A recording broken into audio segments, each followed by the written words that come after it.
pós-graduação no ensino de História pela Uninter, onde desenvolveu o seu TCC, pesquisa sobre o uso da série Star Trek, na qual discutiu liberdade de cátedra, tendo em vista a formação de professores. É Trekker, fã de Star Trek, Jornada nas Estrelas, desde os 12 anos de idade, quando conheceu a série no programa Sessão Especial da extinta TV Manchete. De lá para cá, acumulou vasta coleção de itens sobre a série, entre action figures, miniaturas, livros, etc. Como professor da Rede Estadual do Rio Grande do Sul, desenvolve metodologias de ensino nas quais são utilizados episódios de todas as encarnações televisivas de Star Trek, atualmente em sua 7ª produção com Star Trek Discovery, que está chegando na 3ª temporada, para o ensino de História.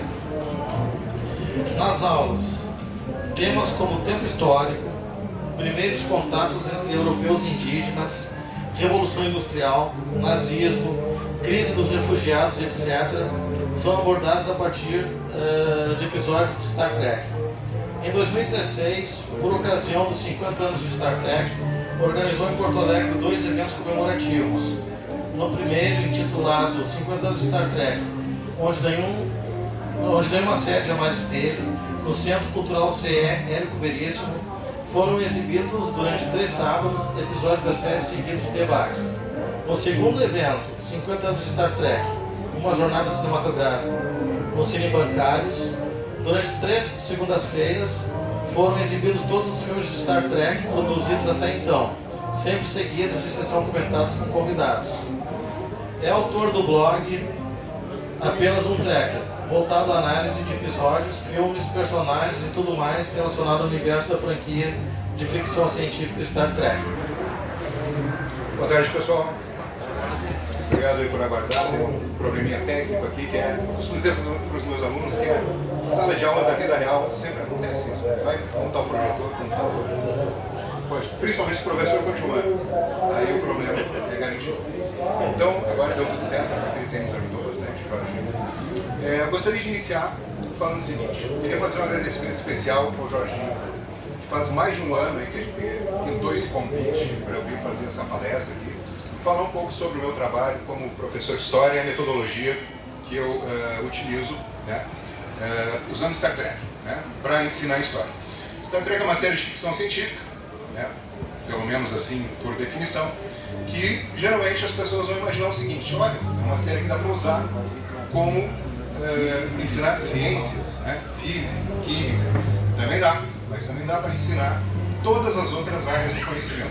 Então eu fiquei muito feliz com esse convite do Jorginho, agradeço mesmo imensamente por poder vir falar aqui como a gente usa Star Trek para ensinar História também, ensinar a área das ciências humanas para os nossos alunos.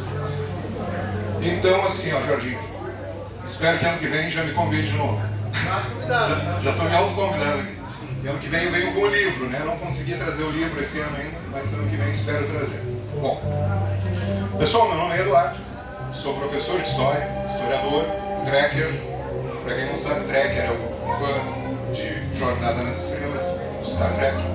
Então eu estou unindo, né, essas paixões que eu tenho na minha vida, que é trabalhar com História enquanto ciência, ensinar História e usar Star Trek para a minha diversão, para as minhas pesquisas e para ensinar História. É disso que eu vou falar aqui para vocês hoje, brevemente, que eu não quero cansá-los muito. O que eu estou trazendo aqui? Ó? Star Trek e ensino História. Então está bem delimitado, né, o tema dessa palestra. Né?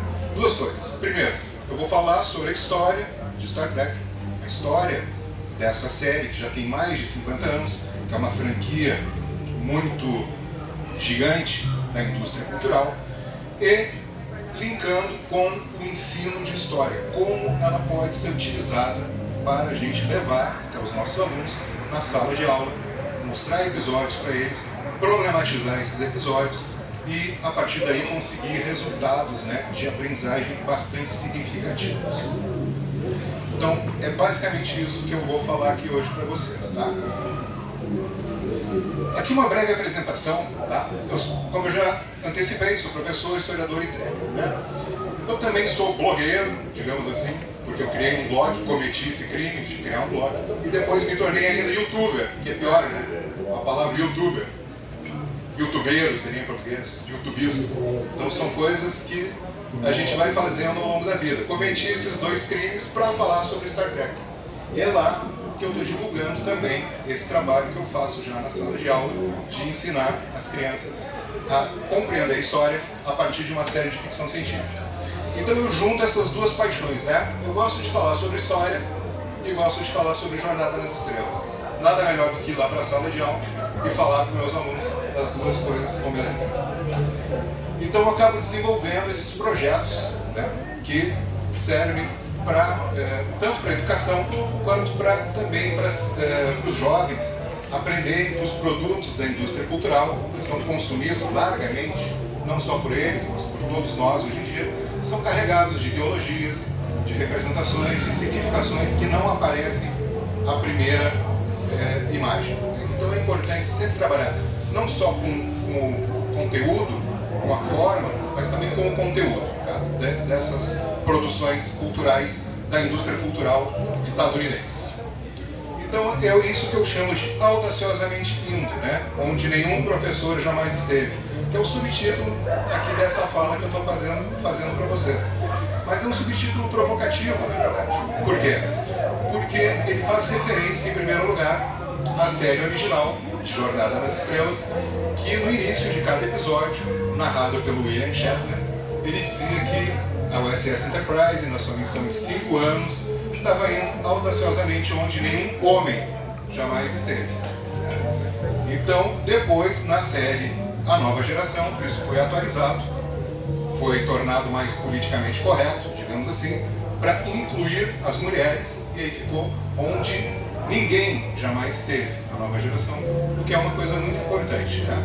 Mas então a provocação que eu inicio fazendo é essa. Olha, onde nenhum professor jamais esteve, né, fazendo link com o ensino de história a partir de Star Trek. Será que nenhum professor jamais fez isso? Acredito que não. Ao longo de 50 anos, 53 anos que existe a franquia, certamente muitos professores já utilizaram Jornada nas Estrelas, Star Trek, para ensinar história, geografia, física, filosofia, religião, inclusive, né? Por exemplo, a série Deep Space Nine dá para usar para ensinar religião de uma maneira maravilhosa. Eu conheço um professor nos Estados Unidos, o professor John Putman, um professor universitário da Universidade de San Diego, que eu não conheço pessoalmente, mas tive o acaso de conhecer o trabalho dele através da internet e fiz uma entrevista com ele. E ele me falou que ele utiliza, ele tem uma cátedra, né, nessa faculdade, onde ele ensina a história do século XX dos Estados Unidos a partir de Star Trek. Ele consegue, né, fazer uma abordagem de vários problemas que aconteceram na história dos Estados Unidos ao longo do século XX, Guerra Fria, Segunda Guerra Mundial, a questão dos direitos civis dos negros norte-americanos, tudo isso está representado em Star Trek. E ele faz essa abordagem, né? Então ele lança esse olhar sobre a história dos Estados Unidos, que é o que ele ensina nessa cátedra, a partir dessa série que eu também trabalho em sala de aula. Recentemente eu conheci também um rapaz aqui de Porto Alegre, acredito, ele descobriu algum artigo meu e entrou em contato, e ele também está fazendo uma pesquisa, fez um TCC sobre Star Trek e a Guerra Fria, que é um tema maravilhoso, porque a série surge nos anos 60, na década de 60. Então ela é um dos contextos no qual a série está inserida. Eu não sei se ele usa isso em sala de aula, né, ele é da história, ou se ele está fazendo uma pesquisa somente na academia. Mas quer dizer, tem outras pessoas, né, não é só o Eduardo, do Apenas um Trekker, que está fazendo isso, tem outras pessoas também trabalhando. Uma vez eu uma professora de matemática nos Estados Unidos, mas eu não sei exatamente como é que ela usava. Enfim, então é só uma provocação mesmo, só para chamar a atenção de como o professor pode usar Star Trek na sala de aula. Antes eu vou fazer meu merchan aqui, né, porque todo esse trabalho que eu tenho desenvolvido, essa pesquisa de todos esses anos, trabalhando com história e refletindo a história a partir do Star Trek, eu produzi um livro. Fiz um livro que está pronto, está na editora, infelizmente não ficou pronto a tempo aqui da Feira do Livro. Será publicado agora em janeiro de 2020. 2020. Já peço que vocês fiquem atentos nas redes sociais, do Apenas um Trekker, o nome do livro Star Trek, Utopia e Crítica Social, tem uma página no Face, para ver quando é que vai ser o lançamento e aí poder ir lá, né, no dia conversar comigo, etc. e tal, falar sobre Star Trek. O livro ele vai fazer o seguinte, ele tem 2 eixos principais, né? Star Trek em si, né, como uma série, e a partir dessa série ver como ela aborda a questão da utopia. E como é que eu entendo a utopia nesse livro? Não como um sonho irrealizável, muito pelo contrário, mas como uma realidade que deve ser construída por nós. E a história, estudar a história, nos ajuda a trilhar esse caminho e a poder construir uma sociedade, um outro mundo possível. Essa é a utopia que eu vejo no Star Trek. E ela está diretamente relacionada à crítica social. O que é a crítica social? Os problemas da sociedade que são apresentados em episódios da série, ou nos filmes, de maneira crítica, de maneira a contrastar aquela sociedade perfeita que a gente vê da Federação, de Jornada nas Estrelas, com a nossa dura realidade dos dias de hoje, que ainda a gente não venceu a miséria, a violência, as disputas entre as nações, as guerras. Tudo isso no futuro utópico de Jornada nas Estrelas está presente. E por isso que é importante usar a série para ensinar história, porque daí a partir do contraste o aluno consegue perceber de uma maneira mais nítida, né, a realidade na qual ele está inserido. Então esse é o livro, né, que vai sair agora em janeiro do ano que vem. Está quase pronto. Rapidamente aqui, o que é e o que representa Star Trek? Vamos pensar no contexto. Então, o historiador trabalha sempre com contexto, né? Tem algum professor de história aqui? Né? Qualquer coisa o senhor já vai me corrigindo aqui também. Então assim, ó, Star Trek está em 3 contextos principais que eu recortei aqui. Evidentemente a corrida espacial. A corrida espacial foi aquele período de conquista do espaço ali entre a década de 50 e 60, que as duas grandes superpotências, Estados Unidos e União Soviética, disputavam, né, para ver quem conquistaria o espaço em primeiro lugar. Os soviéticos conseguiram mandar o primeiro homem no espaço, Yuri Gagarin, e os americanos conseguiram mandar o Neil Armstrong, o primeiro homem na Lua. Então, ficou praticamente um empate. Mas é esse contexto que influencia, evidentemente, uma série que explora o espaço. Então, ela está invada, né, do espírito da época, quando ela surge. O segundo contexto, a Guerra do Vietnã. A Guerra do Vietnã foi um conflito colonialista que iniciou com a França e o Vietnã. Os Estados Unidos não tinham o menor por que se enfiarem naquele conflito, se atolaram no conflito, perderam a guerra, mesmo sendo a potência bélica mais poderosa da época, perdeu para uns caras lá que praticamente desarmados, né? Isso mostrou muito que o tecnicismo frente ao ser humano, às vezes ele pode perder, né? Então é um contexto que está situada essa série também. E por que eu chamo a atenção para isso? Porque a tripulação da nave Enterprise era uma tripulação multiétnica, como se costuma falar. Tinha um russo, tinha uma negra, tinha um norte-americano e tinha um asiático. Ele foi colocado como o Sulu, né? Ricardo Sulu, era o piloto da nave. Ele é um asiático, na ponte da Enterprise, em meio a um conflito do país que está produzindo a série com pessoas asiáticas, levando em consideração toda a diversidade étnica que existe na Ásia, evidentemente. Mas não deixa de ser um ato político se colocar alguém que o cidadão médio americano ia identificar com o inimigo, que ele nem sabia por que ele estava lutando, né, sobre aquela coisa difusa do anticomunismo, né, de evitar o comunismo. Então, quer dizer, se coloca um asiático na ponte de comando da nave, numa posição de comando. E uma coisa muito importante de destacar em relação ao Sulu, esse personagem, é que ele é interpretado, ainda vivo, pelo George Takei. George Takei, ele é homossexual, só que ele nunca pôde assumir, teve que sair do armário, como se fala, há muito pouco tempo atrás, né? E hoje em dia ele é ativista da causa LGBT, o que é muito interessante. Mas o que é mais interessante ainda é que nem todo mundo sabe disso. Durante a Segunda Guerra Mundial, logo após o ataque de Pearl Harbor, né, os japoneses atacaram Pearl Harbor, os Estados Unidos, o governo dos Estados Unidos criou campos de concentração dentro do território norte-americano, onde confinou famílias japonesas, ou famílias de origem japonesa. Quer dizer, não foram só os nazistas que fizeram campos de concentração. Os norte-americanos também tiveram os seus.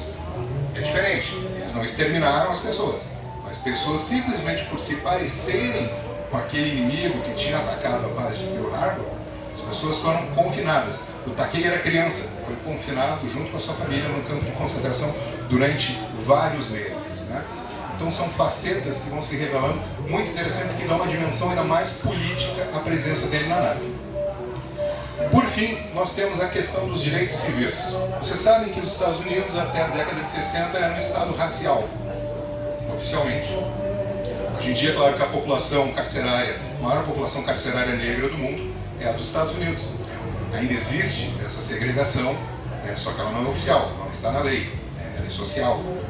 Mas até os anos 60, até 1964, por aí, os negros norte-americanos não tinham os mesmos direitos dos brancos, as chamadas leis Jim Crow, né, que vedavam o acesso a locais. Por exemplo, uma criança negra não podia estudar na escola onde estudavam os brancos.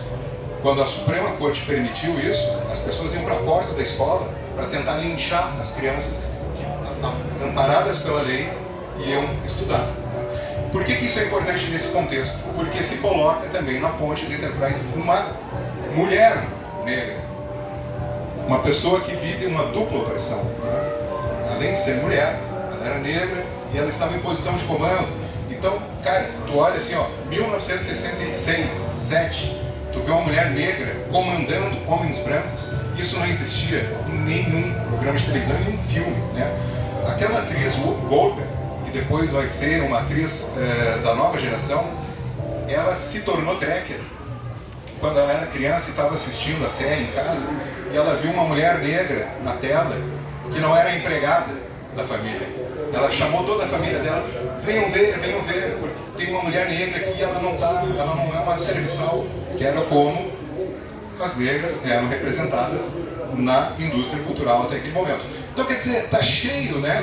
Tá cheio dessas coisas interessantes relacionadas à história do século XX, né? Star Trek é uma ficção científica diferente. Por quê? Porque ela é utópica. Como eu falava no início, utopia, aquele mundo, né, superior, melhor ao mundo que a gente vive hoje em dia. Até então, esse nicho da indústria cultural, séries, quadrinhos, filmes de ficção científica, então, principalmente da década de 50, né, mostram sempre um futuro aterrador, um futuro horrível, né? Um futuro tipo Mad Max. A ficção científica era assim. Star Trek vai no caminho oposto. Ela mostra um futuro da humanidade onde a humanidade superou os seus problemas. Por quê? Porque ela foca na razão e no conhecimento. A partir do momento que o ser humano focou na ciência, em conhecer, em se aprimorar a si próprio, isso causou um grande avanço social, tecnológico. Tudo que é mostrado na série acontece dessa forma por causa do uso da razão, né? Deixar de lado o irracionalismo. Muito bem, aquilo que eu também já dei uma pincelada é um produto de sucesso da indústria cultural. Então, quando a gente vai trabalhar com os alunos, a gente tem que deixar claro que carrega ideologias capitalistas também, que visam o lucro, sem dúvida alguma. Essa questão do tecnicismo, né, de usar muito a ciência na série, é um pensamento muito típico da década de 50 e de 60, por exemplo, com pensadoras como a Hannah Arendt, que ela dizia o seguinte: vamos aguardar a tecnologia se desenvolver, que a tecnologia vai acabar com a desigualdade social. Era como se ela dissesse para os trabalhadores do mundo, né? Trabalhadores do mundo, esperem, a tecnologia vai salvá-los. Então tem essa ideologia implícita em Star Trek. É por isso que a gente, sempre quando a gente leva um objeto de aprendizagem para a sala de aula, além de, não é simplesmente apresentar ele aos alunos, tem que discutir todas as facetas que ele apresenta, né? Aqui não vai dar para ver direito, mas é duas imagens que mostram, aqui ilustram o que eu falei, né? Aqui tem o Sulu, que era o oriental, asiático, na verdade, na ponte da Enterprise, e ali tem o primeiro beijo, que se convencionou dizer que é o primeiro beijo interracial da história da TV dos Estados Unidos, que foi o Capitão Kirk com a Uhura, né? Ele não foi o primeiro beijo entre duas pessoas de etnias diferentes, digamos assim, na TV dos Estados Unidos. Já havia ocorrido com uma mulher branca e um homem latino. Mas, nesse contexto todo que eu falei dos direitos civis dos negros, é muito relevante que uma mulher negra e um homem branco tenham se beijado. Isso aqui sofreu, o sul dos Estados Unidos aquele cinturão racista, né?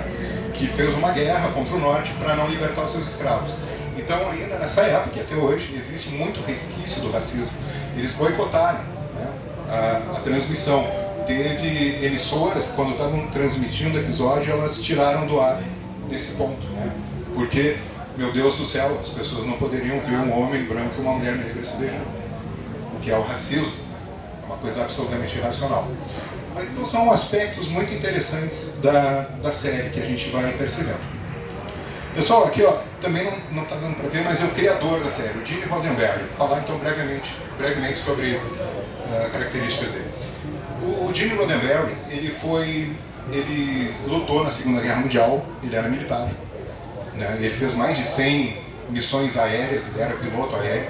E quando ele voltou da guerra, ele se transformou em piloto civil e depois ele se transformou em policial, ganhar a vida como policial. Só que ele sempre teve essa coisa de escrever, de criar histórias.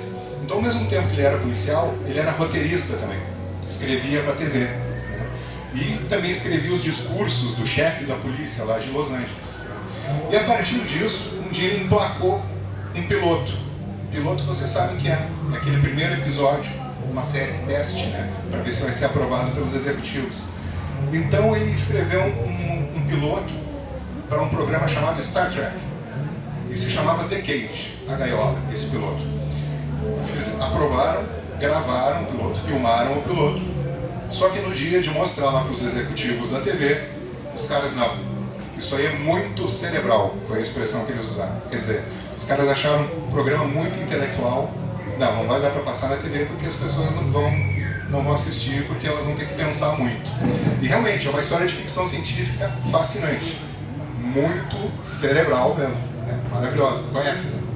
Então, e era o outro capitão, não era o Capitão Kirk, né? O único personagem que tinha ali era o Spock, vocês conhecem, Vida Longa e Próspera, mas era o Spock que sorria ainda, né? Depois no outro piloto, o Spock muda um pouquinho, ainda dá um sorrisinho lá naquele piloto. Mas daí foi um caso único na história da TV até aquele momento. Eles renegaram o piloto, mas encomendaram outro piloto. Não, cara, a ideia é sensacional, só que tu tem que fazer uma coisa mais popular. Aí fez uma coisa mais aventuresca, que foi o Star Trek que nós conhecemos. Agora imaginem, se esse piloto não tivesse sido aprovado e tivesse sido escondido, aí a gente não estaria aqui, ninguém conheceria Star Trek até hoje. Muito bem. Pode passar, por favor. Agora vamos falar sobre... a série original só teve 3 temporadas. Imaginem isso, uma série só com 3 temporadas. Foi cancelada na segunda, e aí a emissora voltou atrás, porque os caras foram pra rua protestar. Não sei se está dando para ver aqui, ó.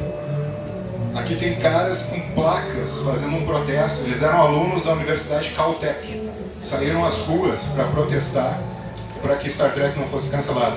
E teve uma senhora chamada Jo Trimble, que ela fez uma campanha de cartas massiva para a NBC, que era a TV, e aí os caras voltaram atrás e garantiram mais uma temporada para a série, né? Os fãs, né, veja, o fandom se mobilizou. Eu acho que é o primeiro caso que acontece isso, assim, de fãs realmente se mobilizarem em torno de um programa para que ele não fosse cancelado.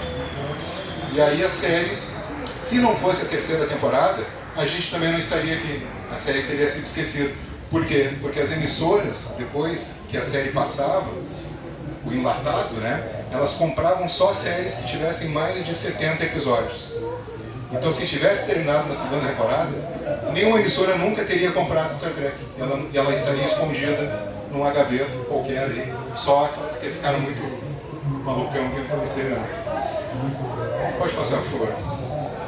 Vamos lá. Star Trek tem, então, filosofia e utopia, né? Utopia eu já falei bem, mas vamos ver a filosofia. A filosofia principal de Star Trek é, como está ali, ó, infinita diversidade e infinitas combinações. Star Trek, desde o início, essa é uma filosofia vulcana. Sr. Spock ele é vulcano, é uma raça racional, né? Eles eram muito selvagens e aí, com o passar do desenvolvimento histórico deles, surgiu um filósofo chamado Surak, que fez com que eles adquirissem a racionalidade, a lógica. Então a lógica dita o quê? Vejam só, infinita diversidade, infinitas combinações. O que é importante é a diversidade, é respeitar a diversidade. Todas as pessoas são diferentes. Então, uma pessoa de um jeito, outra de outro. Isso não é ruim. Na verdade, isso é bom. É isso que faz a gente crescer. Né? Esse já é o primeiro valor que a gente pode levar para dentro da sala de aula quando a gente fala em Star Trek. Né? Eu sempre falo para os alunos assim, ó, olha aqui para o lado. Não tem um de vocês que seja igual ao outro. Eles fazem esse exercício de olhar para o lado. E percebem. E aí, se fosse todo mundo igual, que saco. Olha que saco, né, professor? Utopia e crítica social. É um mundo pós-capitalista que Star Trek mostra. E aí, tem os fãs que são anticomunistas, que eles não entenderam que a série passa uma mensagem de superação do capitalismo. Por quê? Porque existem os aparelhos replicadores do Star Trek. E aí esse aparelho ele faz tudo que tu quiser. Desde uma xícara de café, a um microfone, a um violão, instantaneamente. Se tu tem isso à disposição de toda a população, eles são de acesso universal, o que acontece? A organização da sociedade em torno do trabalho muda radicalmente, porque as pessoas já não precisam mais trabalhar para não morrer de fome. Então elas podem se dedicar ao que elas bem entenderem. Filosofia, pescar, sair, viajar pelo espaço, as três coisas ao mesmo tempo. É isso que eles fazem na sociedade de Star Trek. O Capitão Picard, ele fala, né? No século 24, a gente se enriquece aprimorando a si mesmo. Não tem mais essa coisa de acumular riqueza, porque não precisa mais, né? Houve uma mudança radical na sociedade.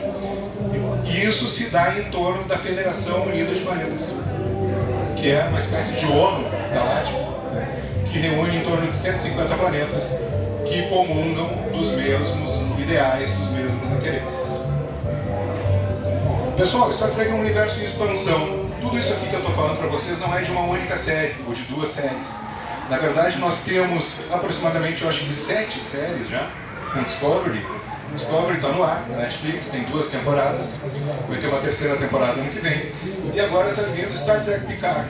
Quem conhece o Capitão Picard aí? O Capitão Picard vai ter uma série própria, um dos capitães mais queridos da história da Frota Estelar, um homem iluminista, um homem racional, né? Arqueólogo, amador. Eu acho que aquele personagem é fascinante. E ele vai ter uma série própria, 20 anos depois dos eventos que se passaram no último filme com a nova geração. Então aqui eu botei assim, ó, só para vocês terem uma ideia. Tem todas essas séries aqui. Vai ter Star Trek Lower Decks, vai ser uma animação, de novo, agora ano que vem, uma nova animação. E 13 filmes, 13 longas metragens. Eu não sei quantos Star Wars já tem. Star Wars está 12? 8? 9? Star Trek está ganhando de Star Wars ainda. Vamos ter que correr atrás. Mas então agora vamos entrar na questão de história. Falei de Star Trek. Para que serve aprender história, né? Às vezes as pessoas ainda acham, incrível, em 2019, que história é um compilado de datas, fatos, nomes, né? Isso já não se usa mais há muito tempo, a não ser que o professor não seja um bom profissional, né? Mas a história, ela gira em torno de compreender processos e fenômenos, né? Problematizar esses processos e fenômenos.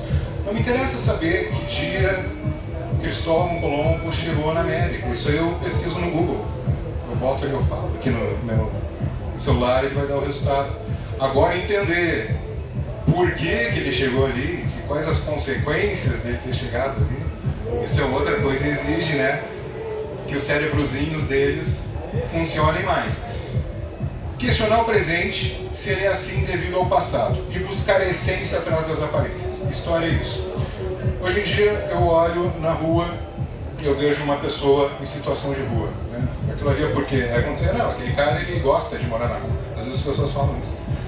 Não, tem toda uma história por trás daquilo ali. Por que aquela pessoa está abandonada? Por que as mulheres sofrem violência doméstica?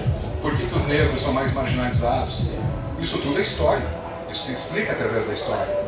tem uma origem histórica bem determinada, né? Então, é buscar a essência atrás das aparências. Já disse um filósofo, né? Se a essência coincidisse com a aparência, a ciência seria totalmente supérflua, porque não precisaria investigar nada. Então, é a partir disso que eu penso sempre nas aulas de história. A gente tem um dado ali, chegada de Cristóvão Colombo na América. É a aparência, mas qual é a essência disso? É isso que a gente tem que investigar quando a gente estuda história, tá? Para quê? Para que se forme um cidadão crítico, capaz de intervir na realidade. Porque a história não pode ser simplesmente um exercício intelectual, uma filosofia, né? Não, é uma filosofia e prática também. Tu entende a tua história, a história do teu país, da tua cidade, da tua família, para que tu possa intervir no presente, transformar o presente visando o futuro. É uma orientação para a vida, né? Eu costumo dizer que é uma orientação, né? É uma formação de sentido. Tu forma um sentido na cabeça para estudar a história e tu vai ter uma orientação para a tua própria vida. Porque é esse processo aqui, ó. Se experimenta o passado, ao estudá-lo, a gente interpreta ele. Quando a gente interpreta esse passado, a gente vai obter orientações e finalmente motivações para atuar no presente e no futuro. Não é simplesmente um exercício intelectual. As pessoas, por isso que a história é tão perigosa. Por isso que governos tentam cercear o ensino de história, ou então programas como esse, Escola Sem Partido, que quer que o professor não fale algumas coisas dentro da sala de aula. Porque a história faz pensar. Doutrinadores. Oi? Doutrinadores. Exatamente, somos acusados de doutrinadores. Por pensar criticamente. Então, quer dizer, acho que fica bem evidente por quê, né? Porque é uma ciência perigosa. Séries de ensino de história. Por que eu uso, então, a série Star Trek para ensinar história? Porque é um formato pop. Como a gente sabe, todo mundo aqui tem seu celular, Netflix, YouTube. Os alunos todos têm praticamente celular, acesso à internet. E eles adoram assistir, né, Netflix e YouTube. Então o professor tem que ir ali, porque eles estão recebendo aquela informação de maneira acrítica.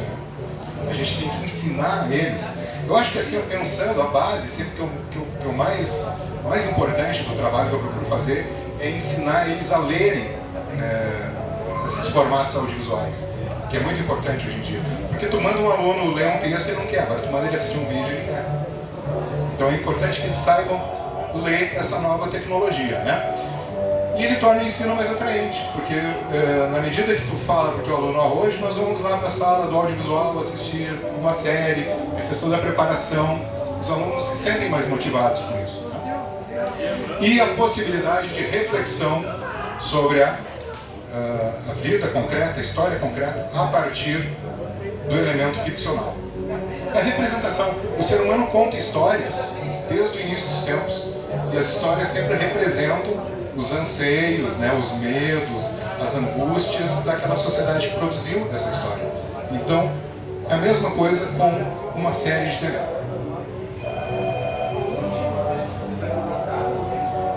Então assim, ó, gente, só para resumir aqui, ó, tá? Star Trek ensino de história. Eu acho que isso aqui eu já falei, mas só focar mais uma vez no contraste entre ficção e realidade, que é aquilo que eu estava falando de saber ler, né, uma obra audiovisual. Star Trek mostra uma ficção onde diversos problemas dos seres humanos foram resolvidos. Isso fica muito nítido lá, né? E aí, a partir disso, ele consegue contrastar com a realidade histórica, que eu vou mostrar para vocês nos episódios que eu selecionei aqui, tá? Para ver qual é o problema que a gente vai contrastar com o episódio. Quais são os temas abordados por Star Trek, principalmente no trabalho?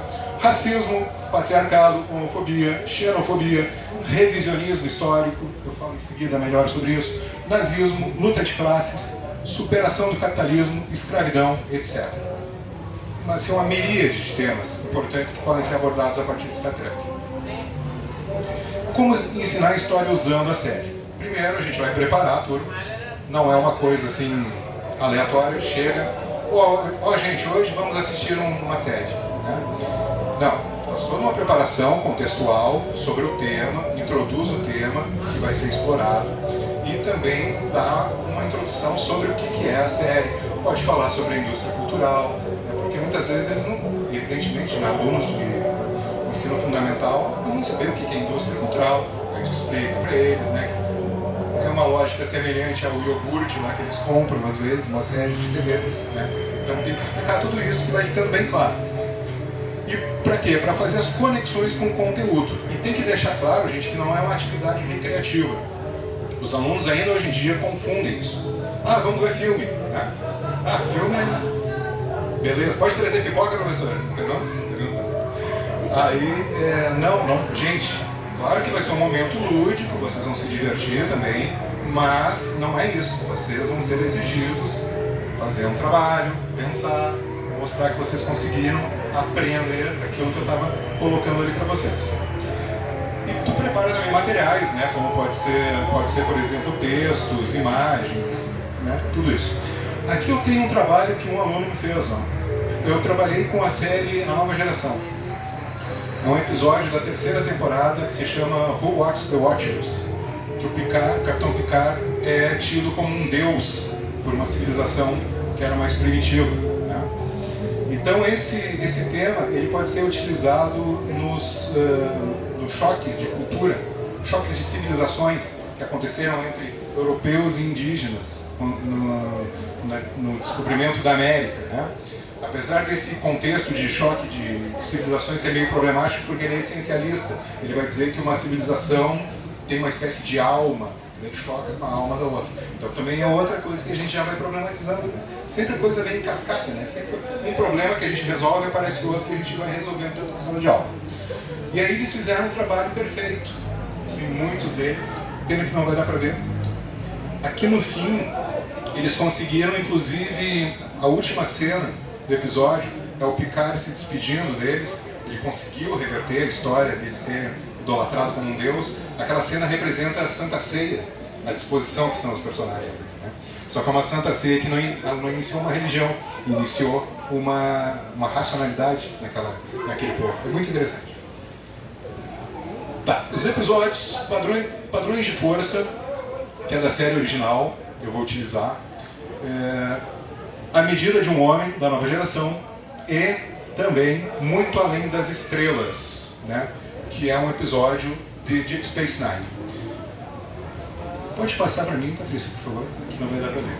Padrões de força. Padrões de força é o seguinte, é um episódio até cômico, por quê?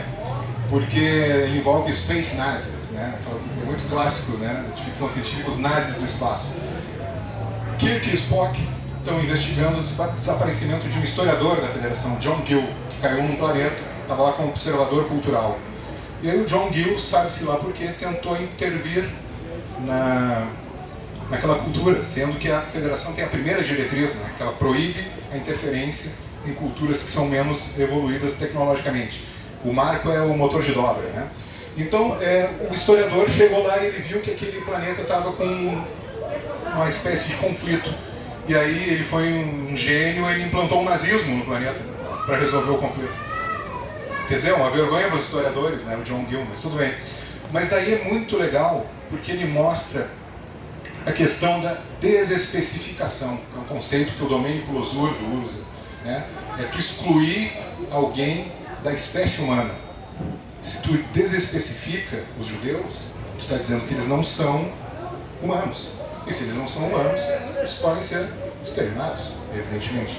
É isso que acontece nesse planeta. A gente vê o confronto entre ecosianos e zêons. Né? Os ecosianos vêm de ecos, que é pátria. Né? Então é o nacionalismo exacerbado. E os zêons de Sião, né? De Jerusalém. Então a gente vê isso de uma maneira muito clara nesse episódio, fica muito evidente para os alunos como que acontece o processo de excluir uma etnia da humanidade, tirar a humanidade dessa etnia, de forma que ela possa ser, né, escravizada ou então aniquilada fisicamente mesmo. Se fala no episódio na solução final, o Führer, né, ele diz que vai implantar a solução final contra os Zêons. Bom, o próximo episódio, só confirma para mim, é A Medida de um Homem, né? A Medida de um Homem é um episódio que é muito interessante porque ele trata também um tema parecido, né? Que é, onde se delimita e quem delimita os direitos das pessoas. Onde que surge, assim, onde que eu digo para ele aqui, ó, tu tem direitos humanos. Quem é que diz isso para ti? E quem é que determina que ele tem direitos humanos e ela não tem? Ele tem.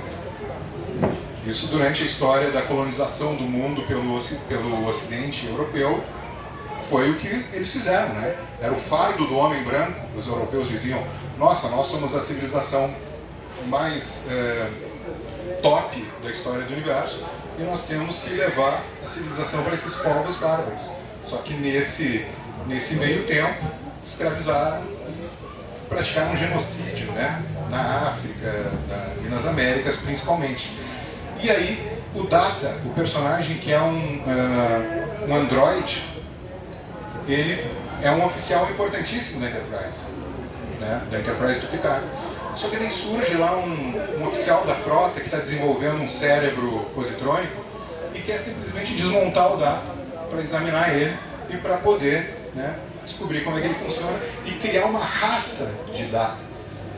E aí, a partir do momento que tu permite que um cara seja desmanchado para se criar uma raça dele, essa é uma raça escravizada, que não tem direitos. Então, o episódio coloca essa questão de uma maneira pungente, que é muito interessante. Por favor. E Muito Além das Estrelas, né? Muito Além das Estrelas. Esse, certamente, é um dos meus episódios favoritos de todas as séries. Star Trek eu recomendo muito, que mesmo quem nunca assistiu, assista, porque ele é perfeito. Ele trata sobre o racismo nos Estados Unidos nos anos 50. A questão que eu falei inicialmente dos direitos civis, né? Tem o Capitão Sisko, da Deep Space Nine. Ele é um homem negro.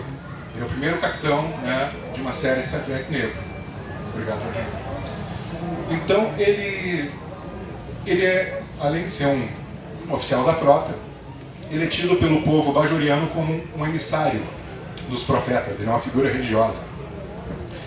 E nesse episódio acontece isso. Ele é transportado pelos profetas para a vida de um escritor negro chamado Benny Russell, na década de 50, nos Estados Unidos.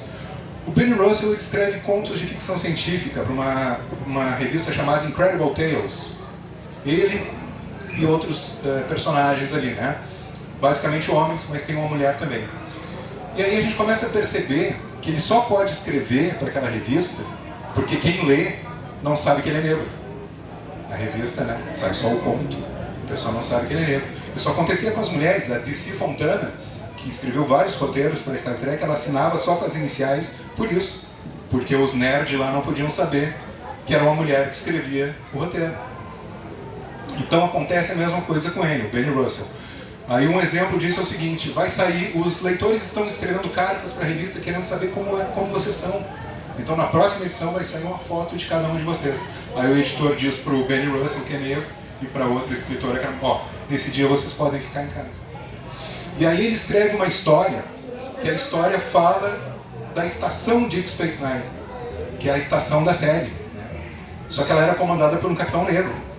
E aí o editor veta, a revista não sai naquele mês, né? Porque não poderia jamais ter uma história de ficção científica, mesmo de ficção científica, com um capitão negro. Um dos colegas dele fala para o editor: cara, pode ter histórias com marcianos que são críveis, então, e não pode ter uma história com um homem negro. Vejam o que é o racismo. É mais crível uma história em que um marciano aparece do que um homem negro como capitão de uma estação espacial. Então é um episódio maravilhoso também para a gente trabalhar essa questão, contextualizar qual é a origem histórica do racismo, né, a partir da escravidão. Quer dizer, dá muito pano para manga. Por favor, Patrícia. O próximo é o excluído. O excluído da nova geração. O Excluído é um episódio sobre a homofobia. Ele mostra uma sociedade onde são os Deny. Eles não têm gênero definido. Não tem sexo masculino, não tem sexo feminino. Por conta disso, naquela sociedade se estabeleceu que se um deles demonstrasse tendências femininas ou inclinações masculinas, o que teria que ser feito com ele? A cura gay. É um episódio que fala sobre cura gay. Então, eu acho essa uma metáfora genial, né? Vocês perceberam? Eles não têm gênero, mas se um deles manifestar ser masculino, ser feminino, aí dá problema, porque dominar a sexualidade da pessoa, né, é uma maneira de dominar toda a sociedade. Existe uma lei, não pode ser assim. Tu coloca as pessoas, né, sob aquela opressão. E aí ela se apaixona por um oficial da Enterprise, que é o Riker, que é o conhecido por sempre ser o bonitão lá que, né, fica com todo mundo. E aí ele também se apaixona por ela nesse episódio.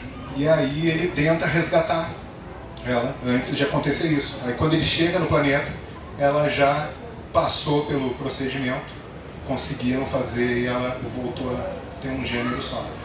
É um episódio assim que é dos anos 80, que já fala desse tema de uma maneira bem clara, né? Só existe uma ressalva, e o próprio Jonathan Frakes, que é o ator que fez o Riker, ele disse: a gente deveria ter escalado um ator para fazer o papel da Soren, né? Que foi a que se envolveu com ele. Acho que ficaria mais evidente, né? Mas não conseguiram ir tanto, né?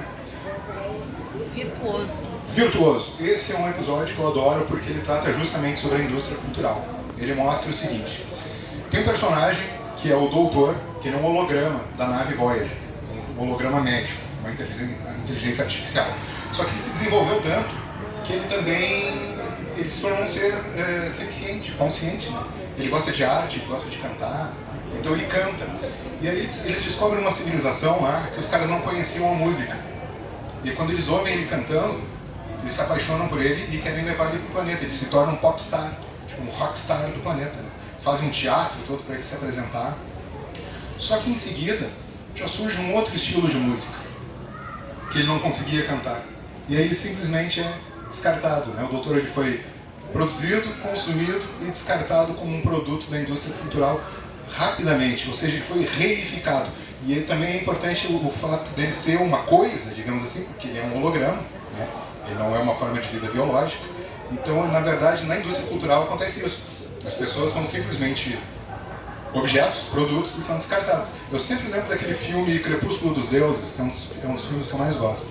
A Norma Desmond, que era atriz, né, a história é a seguinte: era uma atriz de cinema mudo, que na passagem para o cinema falado, ela era extremamente famosa, na passagem para o cinema sonoro falado, simplesmente descartada. E ela fala numa determinada cena lá: eu sou grande, os filmes é que ficaram pequenos. Eu acho que é uma das cenas mais incríveis do cinema. E trata sobre isso, né? Sobre essa questão da indústria cultural. Avaliação. Avaliação. Acho que agora eu já vou liberar vocês, vou passar a prova aqui. Então assim, ó, avaliação, gente, como é que eu trabalho? Eu trabalho com metodologias ativas, né? Hoje em dia o professor não pode ser mais aquela coisa que simplesmente entrega uma prova, recolhe a prova, corrige e não dá um retorno para o aluno, né? E a metodologia tem que ser formativa também. Ela tem que ser ao longo de todo o processo. Então, por exemplo, vamos dar um exemplo. Trabalhei com o episódio primeiro ali sobre o nazismo.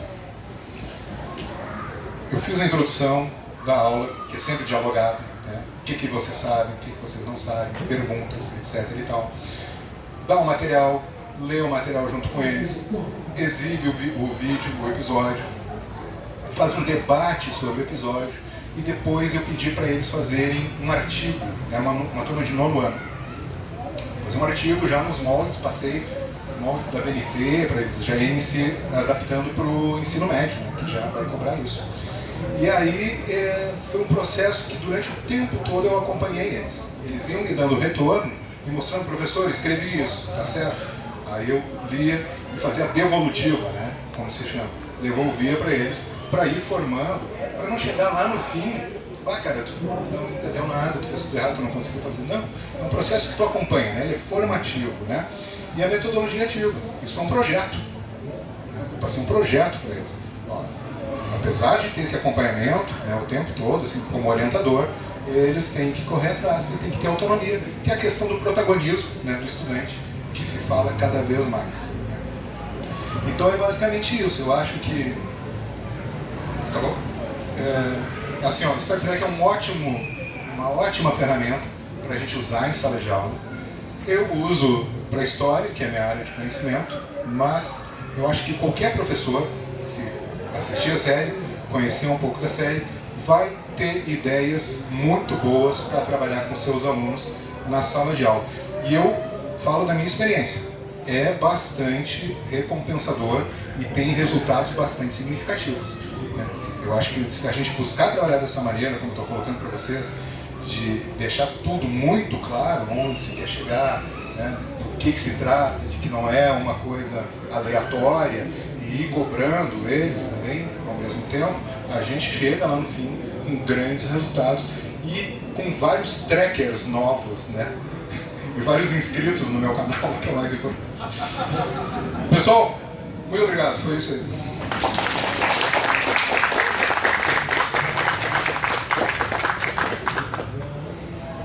Eu gostaria de fazer. Eu não sei se alguém tem perguntas. Eu não lembro o nome do episódio, mas um dos episódios que mais me marcou na série clássica é aquele dos ETs que são xadrez, a cara é metade preto, metade branco, corpo ao contrário, e um quer matar o outro porque um é preto na direita e outro na esquerda. Aquele A terceira temporada. eu acho que Mas eu não me recordo do título dele, mas é um episódio. A terceira temporada tem muitos episódios ruins, né? Ela tem muitos episódios fracos. E esse é um dos grandes episódios, que é uma metáfora bem clara da divisão do apartheid que existia nos Estados Unidos. Muito legal. eu adoro aquela cena que o Pig disse, mas vocês são iguais, mas ele falou que tu é cego, não vê que ele é preto na direita, eu sou na esquerda. Isso. É perfeito. Muito legal. Legal mesmo. Fale. A pergunta que eu fazia é que tu já explicou, né? A pergunta. Não há uma resistência dos alunos para uma série que já é, digamos assim, antiga, né? Para nós, porque a gente que curte é uma série antiga, mas está ainda sendo feita e tal. Os alunos não resistem quanto. Como é que é essa questão? Eu sei que tu disse que a gente tem que ser claro na proposta, ok, isso é importante, né? Mas quanto à resistência deles não existe. Boa pergunta, é sobre a resistência dos alunos, né? Até hoje eu vou te dizer que não aconteceu comigo, assim, né? Eles às vezes eles acham engraçado, acham insólito, assim, não conhecem, né? Eu acho que se tu trabalhar com... uma coisa muito importante, né? Eu falo, principalmente em relação à série clássica, eu falo para eles que é uma outra sensibilidade, porque a série é uma série dos anos 60, né? Então ela tem a estrutura do roteiro é completamente diferente da que eles estão acostumados a ver hoje em dia, né? Então também isso é uma questão que tu já tem que explicar um pouco antes, assim.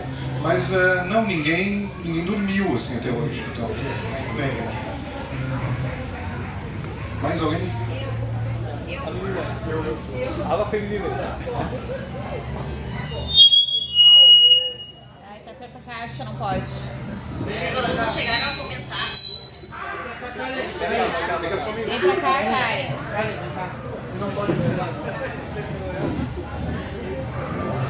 Os alunos chegaram a comentar se ao ver outras séries eles também começaram a fazer essa análise, assim, essas que eles fazem com Star Trek. Sem dúvida, eu acho que um dos objetivos, né, é tu treinar o olho deles para isso. Então eles começam a perceber assim que nas séries não é simplesmente entretenimento, nada é isento. Eu tento trabalhar isso com eles, assim, de não existir, sempre existe uma mensagem por trás daquilo. Pode ser o desenho do Patolino, da Peppa Pig, acho que principalmente. Sempre tem alguma mensagem por trás, uma ideologia, alguma concepção de mundo. É muito o que eu tento assim, fazer com eles, né? Além de trazer, claro, a série que eu gosto, mas treinar o olhar deles para isso.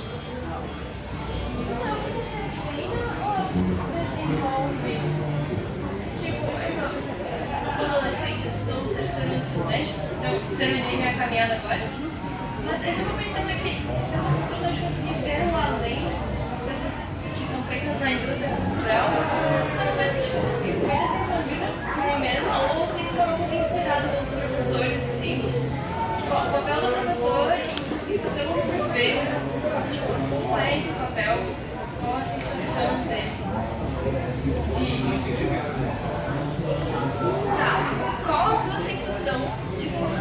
Qual a sua sensação de conseguir inspirar ou conseguir fazer os alunos enxergarem o além nas coisas que são óbvias.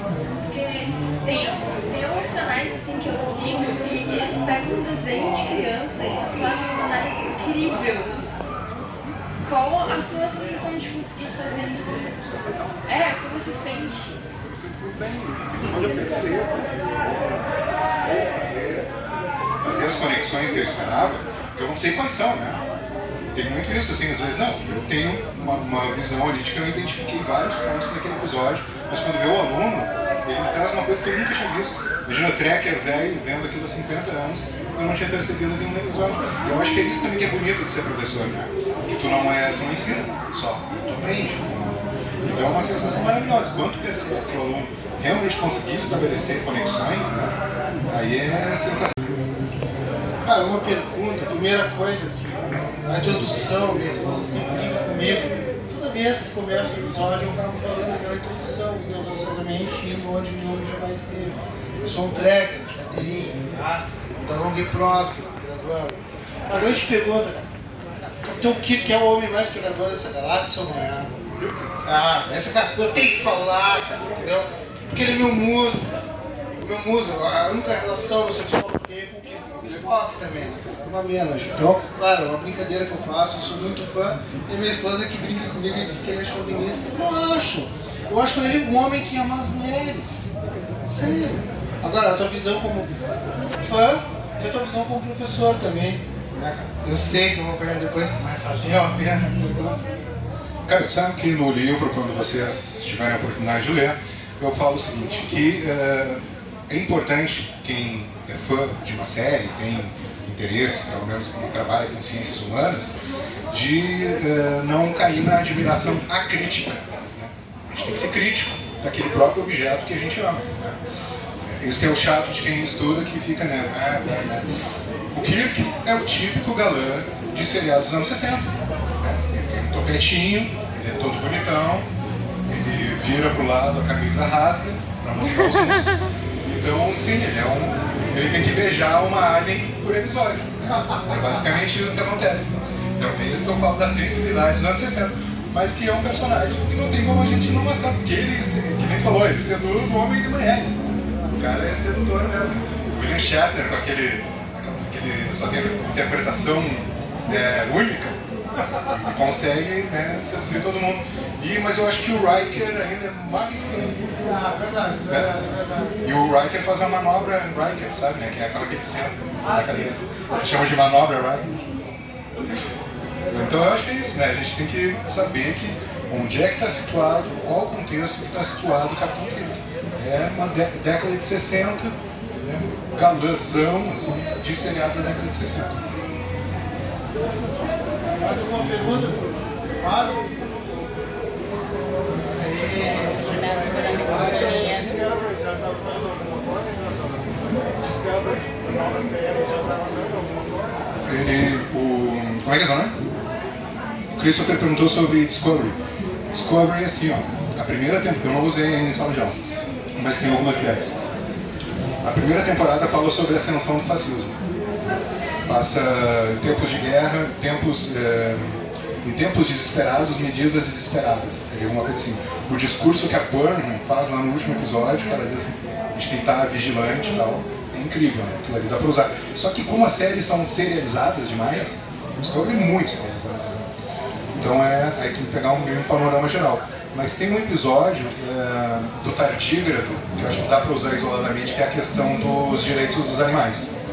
Porque eles começaram a usar um ser vivo, né, que nitidamente sofria para fazer o motor de esporos funcionar. Né? Isso não é ético. Né? Então eu acho que aquele episódio dá para trabalhar ele isoladamente. Como geral, essa questão do fascismo da primeira temporada. Mais alguém? Você quer fazer um comentário?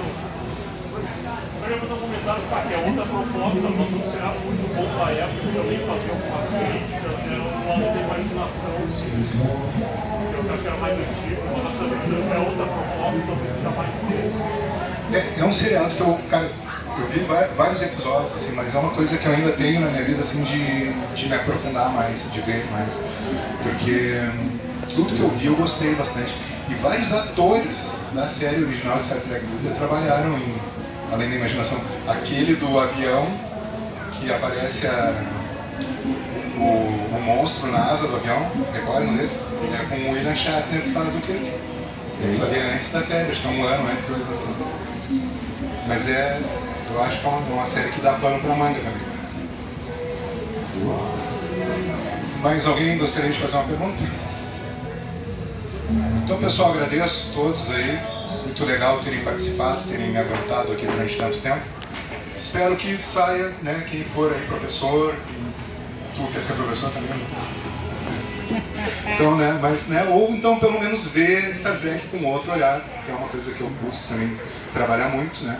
Ou então quem for levar para a sala de aula como colega ali também ter algumas ideias. Tá bom, gente? Valeu, obrigadão.